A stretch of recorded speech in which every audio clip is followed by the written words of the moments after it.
Hi friends, நம்ம சேனலில் இன்றைக்கி ஒரு சூப்பரான கோஸ் பக்கோடா ரெசிபி தாங்க பார்க்க போகிறோம். இது நமக்கு செய்கிறது ரொம்பவே ஈஸிங்க. நம்ம நார்மலாக செய்கிற வெங்காய பக்கோடா விட இந்த கோஸ் பக்கோடா ரொம்பவே டேஸ்ட் சூப்பராக இருக்குங்க. சின்னவங்கலேருந்து பெரியவங்க வரைக்கும் எல்லாருமே விரும்பி சாப்பிடுவாங்க.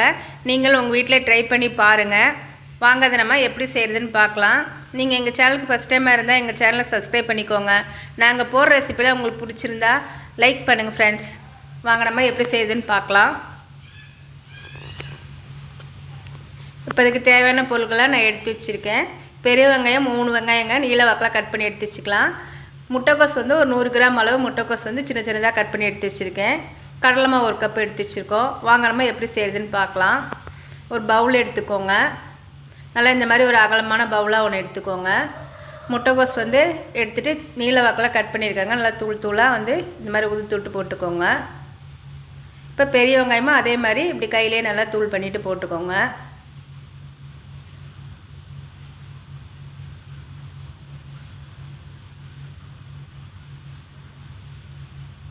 இப்போ இதில் வந்து நம்ம கருவேப்பிலை சேர்த்திக்கலாங்க. முந்திரி வந்து நான் உடச்ச முந்திரி வந்து ஒரு 20 முந்திரிக்கிட்ட சேர்த்திருக்கேங்க. நீங்கள் முந்திரி வந்து ஆப்ஷனல் தாங்க, உங்கள் விருப்பப்பட்டால் சேர்த்திக்கலாம், இல்லாட்டி ஸ்கிப் பண்ணிடலாம். இஞ்சி பூண்டு பேஸ்ட்டு 1 ஸ்பூன் அளவு சேர்த்திக்கோங்க. இதுக்கு தேவையான அளவு உப்பு சேர்த்திக்கோங்க.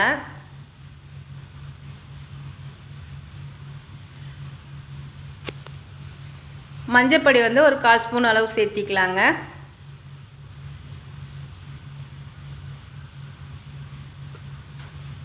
தனி மிளகாய்த்தூள் வந்து 1 ஸ்பூன் அளவு சேர்த்திக்கோங்க. இப்போ இதில் தண்ணியில் சேர்க்காமல் நல்லா ஒரு டைம் மிக்ஸ் பண்ணி விட்டுருங்க.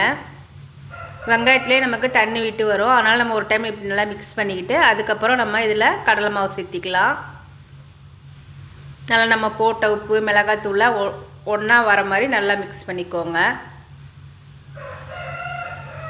பாருங்கள், இப்போ மிக்ஸ் பண்ணி வச்சாச்சு. இதில் நம்ம கடலை மாவு சேர்த்திக்கலாம். 1 கப்பு கடலை மாவு சேர்த்திக்கோங்க. இதுக்கு வந்து அரிசி மாவு வந்து 1/2 கப்பு சேர்த்திக்கோங்க. 1/2 கப்பு சேர்த்திட்டிங்கன்னா கரெக்டாக இருக்கும்.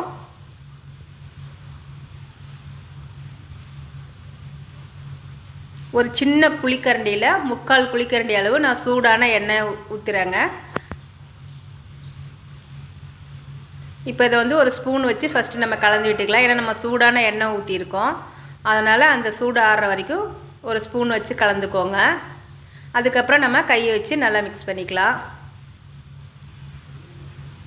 இப்போ வரைக்கும் நம்ம இதில் தண்ணியே சேர்க்கலைங்க. தண்ணியே சேர்க்காமல் நம்ம நல்லா மிக்ஸ் பண்ணிக்கிட்டு அதுக்கப்புறம் தாங்க நம்ம கொஞ்சம் கொஞ்சமாக தண்ணி தெளித்து பிசைஞ்சிக்கணும். பாருங்கள், இப்போ கொஞ்சமாக தண்ணி சேர்க்குறேன். இதை நம்ம மிக்ஸ் பண்ணி பார்த்துட்டு நம்ம அதுக்கப்புறம் இன்னும் கொஞ்சம் தண்ணி சேர்த்திக்கலாம் தேவைப்பட்டாக்க. இன்னும் கொஞ்சம் சேர்த்திக்கலாங்க தண்ணி.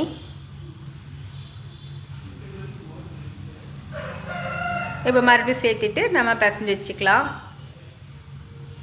பாருங்கள், இந்த அளவு நமக்கு இருக்கணும். இந்த பக்குவத்தில் இருந்தால் நமக்கு வந்து பக்கோடாவுக்கு கரெக்டாக இருக்கும். நான் எண்ணெய் ஏற்கனவே கடாயில் ஊற்றி வச்சுட்டேங்க. நல்லா சூடாக இருக்குது. இப்போ சூடான எண்ணெயில் ஒரு கை அளவு அந்த மாவு எடுத்து இந்த மாதிரி உதுத்து விட்டுக்கோங்க. அடுப்பு வந்து மீடியம்லேயே வச்சுக்கோங்க. பாருங்கள், ஒரு பக்கம் நல்லா வெந்துருச்சு. இப்போ நம்ம அதையே நம்ம திருப்பி போட்டுக்கலாம். நான் எண்ணெய் கம்மியாக ஊற்றிருக்கனால உங்களுக்கு இப்படி இருக்குங்க. நமக்கு என்ன எண்ணெய் வேணும்னாலும் இன்னும் கொஞ்சம் எண்ணெய் அதிகமாக விட்டு கூட நம்ம பொரிச்சு எடுத்துக்கலாம். இந்த கோஸ் பக்கோடா ரெசிபி ரொம்பவே டேஸ்ட்டாக இருக்குங்க. நீங்களும் உங்கள் வீட்டில் செஞ்சு பாருங்கள். எப்படி வந்துச்சுன்னு எங்களுக்கு கமெண்ட் பண்ணுங்கள். எங்கள் ரெசிபி உங்களுக்கு பிடிச்சிருந்தா லைக் பண்ணுங்கள். அவ்வளோதான் ஃப்ரெண்ட்ஸ், சூப்பரான கோஸ் பக்கோடா ரெசிபி ரெடி ஆயிடுச்சு. பாய்.